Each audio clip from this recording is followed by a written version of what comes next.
Sir പറഞ്ഞു, നീ ഒരു കാര്യം ചെയ്ത് ഒരു കള്ളുകൂടിയനായിട്ട് അവിടെ നിന്ന് ഇങ്ങോട്ട് അഭിനയിച്ച് വരാം.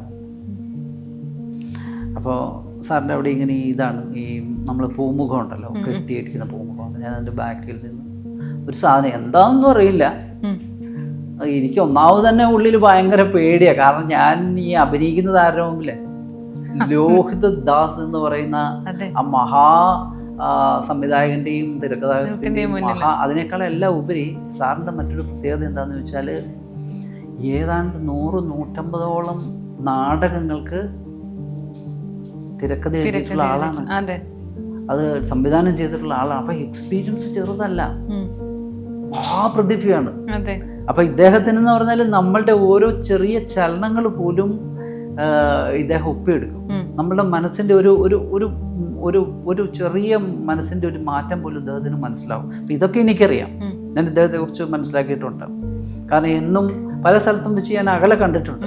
ഞാൻ ഇടയ്ക്ക് പാട്ട് എഴുതുന്ന ഒരാളാണ്. അപ്പോൾ ഈ റിയാൻ സ്റ്റുഡിയോയിൽ വർക്കിന് പോകുമ്പോൾ സാറ് അവിടെ ചില പടത്തിൻ്റെ ഡബ്ബിങ്ങിനും ഒക്കെ വരുന്നത് ഞാൻ കണ്ടിട്ടുണ്ട്. അവിടെ ഇപ്പോൾ മീര ജാസ്മിനെ സൂത്തുദാരൻ റിലീസ് ചെയ്യുന്ന സമയത്ത് അവിടെ ഡബ്ബിങ്ങിനും എല്ലാം വേണ്ടി വരും ഞാൻ കണ്ടിട്ടുണ്ട്. അപ്പോൾ നമ്മളകത്ത് അപ്പോൾ ആൾക്കാരൊക്കെ പറയുന്ന കേൾക്കാം, ലോഹിതദാസ് സാറ് പോകുന്നു, ലോഹിതദാസ് സാറ്. കാരണം അദ്ദേഹത്തിൻ്റെ ഒരു ശൈലി അതാണ്, ഒരു പ്രൗഢി. അതായത് നമുക്ക് പെട്ടെന്ന് അക്സസിബിൾ അല്ല ആള്.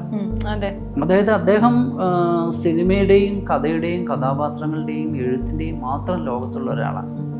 മറ്റൊന്നും, അതായത് സാധാരണ മനുഷ്യൻ്റെ ജീവിതങ്ങളാണ് അദ്ദേഹം ഒപ്പുന്നതെങ്കിലും അദ്ദേഹം ജീവിക്കുന്നത് സാധാരണക്കാരനായിട്ടല്ല. അത് ചിന്തകളുടെ തലമാണ്, ജീവിതത്തിൻ്റെ തലമല്ല. അതായത് ചിന്തയിൽ ഒരാളുടെ ജീവിതം എന്ന് പറയുന്നത് അവരുടെ ചിന്തയാണ്. അവരുടെ ആ ചിന്തകളിൽ അദ്ദേഹം വലിയൊരു മഹാസാമ്രാട്ടാണ്. അപ്പൊ അതിലേക്ക് പെട്ടെന്ന് നമുക്ക് കയറി ഇടിച്ചു കയറിയൊന്നും ചെല്ലാനൊന്നും പറ്റൂല. കാരണം ഇതിനു മുമ്പ് ഞാൻ 4 സ്ഥലത്ത് വെച്ച് കണ്ടിട്ടുണ്ട്.